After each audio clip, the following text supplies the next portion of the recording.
Mama, kunale indaba yenkonzo yenhlambuluko ukubaluleka kwayo. Yazi ukuthi mhlawumbe abanye bangayi-overlooka nje indaba yenkonzo yenhlambuluko. Yini ongayisho mama ngayo? Hey, inkonzo yenhlambuluko ibaluleke kakhulu ngiyibize ngama-pillars imilenze yetafula. Kuba la ekhaya lapha eAfrican kwakushiwo kahle ukuthi uyabona mzalwane ibalansile lenkonzo. Inemilenze u4 itafula. So ke ibaluleke inhlambuluko is the first main pillar. Yes. Ngoba umthandazo awukwazi ukuthandaza ungazihlambululile. Yabo nje umuntu manje ufuna ukuzila ukudla kufanele uqale inhlambulukweni. Ngoba ukwazi ukuzila ukudla ugcwele inhlambuluko ngaphakathi ngoba uma wenza lokho ukhulisa lento la kuwena. Yiko omunye umuntu ongena emthandazweni abuye emthandazweni hey yezwa kusho yi simbone ngevephuzile lapha kanti utheza ukuthi unento yokuthanda utshwala manje wangazihlambulula wazila ukudla nayo kwakhula ke leyo nto ke yamhlula ke manje uhamba wayoyenza. So awukwazi futhi ukunikela kusho umnikelo wakho lithi izwi lenkosi uma ngabe wazi ukuthi wonene nomfowenu kufanele lethe umnikelo ungawusi ubeke lapho uhambe uyobuyisana qala before ulethe. So uyabona ukuthi noma ngabe ufunda izwi lenkosi kufanele inhliziyo yakho ibe ihlambulukile noma ngabe uyathandaza noma ngabe uyanikela yonke into oyenzayo ufuna uyenze ngani ngenhliziyo ngoba uNkulunkulu simkhonzayo uNkulunkulu othanda inhliziyo ohlola inhliziyo ubona kuyona ukuthi wena onjani. So yiko ke kufanele ukuthi ke inhlambuluko ingabikho into oyishiyayo uyikhulume njengoba ungasho futhi ukuthi hayi angeke ngisihlambulule kumuntu ngeke ngitshene umuntu indaba zami ngoba into eningi nakale lapho ekutheni umuntu athi ngeke ngitshene umuntu indaba zami ngoba umuntu uzohambe ekhuluma ngami. Thina ke safundiswa ukuthi inhlambuluko akuyona indaba yakho indaba yokuthi uyikhulume uhlambuluke kumuntu. Izwi lenkosi lithi uJakobe 5:16 vumani izono omunye komunye. So ke manje isho ukuthi angikwazi ukuthi ngonane nawe ST bese ngithi hayi ngizoyosihlambulula lapha kuBishop Chilizi angikwazi ngokukhuluma ngawe mangenza njalo ufanele ngize kuwe ngizolungisa indaba hayi lapha yana engathi kulimalekile lana angikuzwanga kahle siyilungise leyo nto sidlule ngingasho futhi ngizolimazana nawe bese ngiya kuNkulunkulu ngoba wena uzosela ulimele ngithi silimazene thina kodwa mina ngithini ngithi ngiya kuNkulunkulu ngosihlambulula uNkulunkulu ngokuthi ngilimazane nawe ungiphila nawe lana kusasa uzongibona futhi nakumna phambi kwakho ngiyaqhubeka le nto ekulimaze ngayo kuphinde kwenzeke enye ngoba usathana ngimiza ngokuthi lesilima esengifuna ukusho njalo. Yes ma. Sengifuna ukusho njalo. So ke manje lo silima lo uyinto uyifaka isitembu uyabona. So uthola ukuthi namanje kakusasa noma ngakubuka nje ngidlulisa amehlo mhlawumbe uthola vele ngizovela ngabona phela ngibabingelele bonke abantu ngakubingelele. Sothi basethi ke lo silimo yambona akufundi ngempela. Yes. Yabo lento izwile kuthuyishilo iyona ngempela. That's your confirmation. Yabona ukuthi ufaka isitembu ke menza njalo ukuthi ke khona ukuthi leyo nto ikhona kanti kuba manje bewuzile sazoyikhuluma ukuthi ngilimela bekuzoba right kanti enhlamlukweni ke lento yokuthi abantu bathi umuntu ukhulume ngendaba zakho safundiswa ngaleyo nto ukuthi wena hamba uyosihlambulula ukuthi umuntu ukhulume ngenhlambuluko yakho kubani mase khulume ngayo indaba yakhe leyo kodwa wena zihlambulula. So kwangisiza ke endleleni ukuthi ngihambe ke ngiwumuntu osihlambulula noma ngabe kuthiwa inhlambuluko iphumile noma kwenzekeni kodwa enhlizweni yami nganquma ngathi yabona ke inhlambuluko uma iphuma ngoba yonke kwenzeka okwenzeka kwababhlungu. So ngase ngithi enhlizweni yazi ke mina ngase kuthiwa ngihlambulula abantu ngeke ke ngize ngiyenze lento angithi yabona ukuthi uNkulunkulu wenza ngamabomu ukuthi inhlambuluko yami ayiphumi ngoba uyefuna ukufundisa mina ukuthi uma sekufanele ngihlambulula abantu ngingayenzi lento yokukhipha inhlambuluko zabantu ngiphuze ngazo ite. So kukhona okwenye indawo umuntu abantu bezakena abasihlambulule yabo lento yokuba nomngane uphethe umsebenzi unomngane wakhe la abantu mabesihlambulula uxoxela umngane wakhe lo abantu basihlambulula umngane wakhe kwabaphuma bonke abazalwane lapho baphuma sekulwa sekuginqwana ke sibhakela ngoba lo mhlambululi unomngane wakhe la esontweni afike bahlambulule abuya zoxoxela so kuyingozi kodwa abantu kufanele bakwazi ukuthi abazali bonke bakwazi ukuthi iyona ndlela le ekwenza ukuthi uhambe kahle phambi kwaNkulunkulu ungena enhlizweni ungenalo ibala ngoba once waba nebala angeke uzokwazi ukuhlala noNkulunkulu ngeke futhi azakwazi ukukhuluma nawe uzasho nokusho athi indlebe yakhe ayinzima ukubingezwa nesandla sakhe asifinyezi kuba singasenzi kodwa ububethu busithubuso so ke once ke wanento efana ngabe uyayikhuluma imsithile kuNkulunkulu akezwa ish dot so ke kufanele ukuthi akuzwe uNkulunkulu ikudlula la enhlambulukweni. Ngibuza ngamabomu lena babishop. Okay. Sibheke eGoli ngomhla ka25 kuyobe hlangana abazalwane. Ibandla lonke nje ngisho njalo babazalwane basuke endaweni ezahlukahlukene. But before sizokhuluma nangayo lenkonzo babishop mhlambe uma kukhona ongakugcizelela about inkonzo yenhlambuluko babishop ngoba ngiyafisa ukuthi kube enye izinto ezabazalwane singazilungiselela ngayo nayo leyo. Ethi uMambishop esachaza ngike ngaba nento eyisifundiso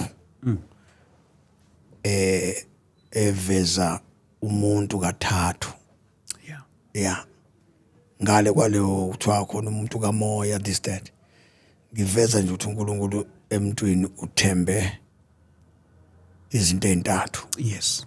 okumoya womuntu nonembeza womuntu. Okay. Bese kuba umoya kaNkulunkulu ke uNkulunkulu ufaka unembeza kumuntu mhlawumbe ngizokubonisa enye into ngicela uMama Bishop esa nabazalwane besalalele ekhaya bebukela mina uyabona mase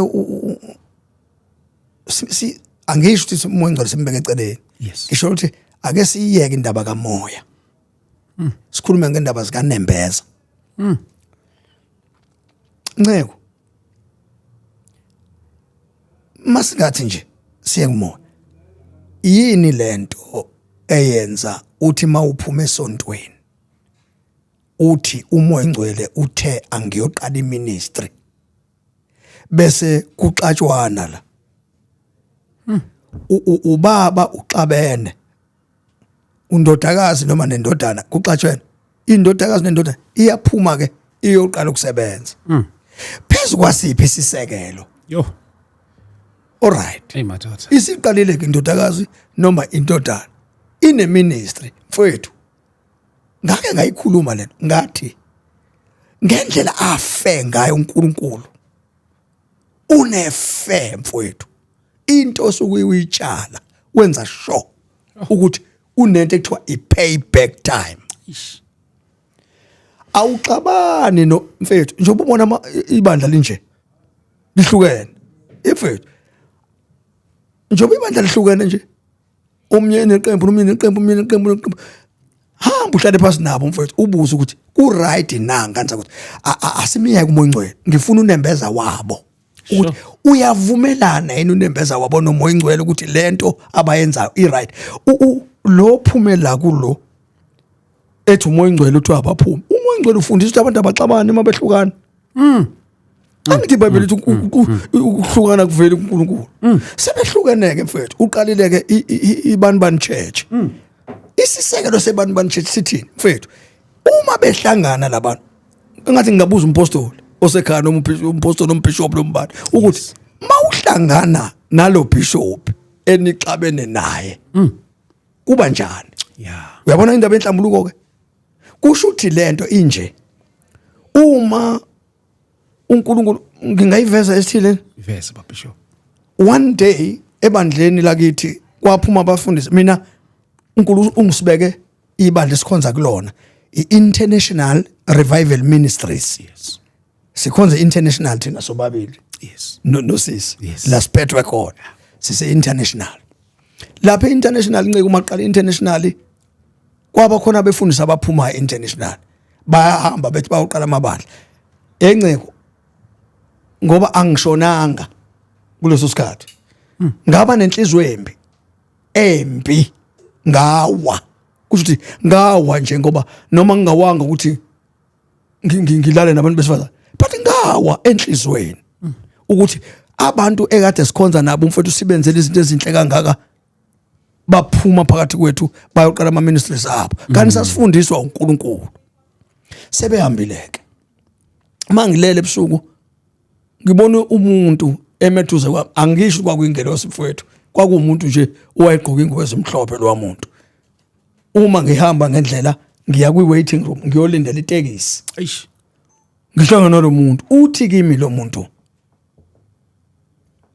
mangiya e-waiting room ngijike ngingabe ngisaya e-waiting room. Yes. Athi lo muntu ujikelane ngesathi ngijika nje kanti ngizohlangana naye athi ujikelane ungayisaya e-waiting room ngithi mina ngibona umfundisi ubani lapha e-waiting room athi lo muntu ujikeleni pho ngithi mina lo muntu wangilimaza waphuma ebandleni lami nceko waphuma ebandleni lami lo muntu manje angumfundi ukuhlala eduze kwakhe abese ethi lo muntu hey waze wanenkinga uyabona la siya khona sonke sihlala ndawonye wasethina usho yena lo muntu wathi thina la sihlala khona sizwana sonke akekho xabene nomunye kusho ukuthi wena awuyi la thina siyakhona mfowethu Hey.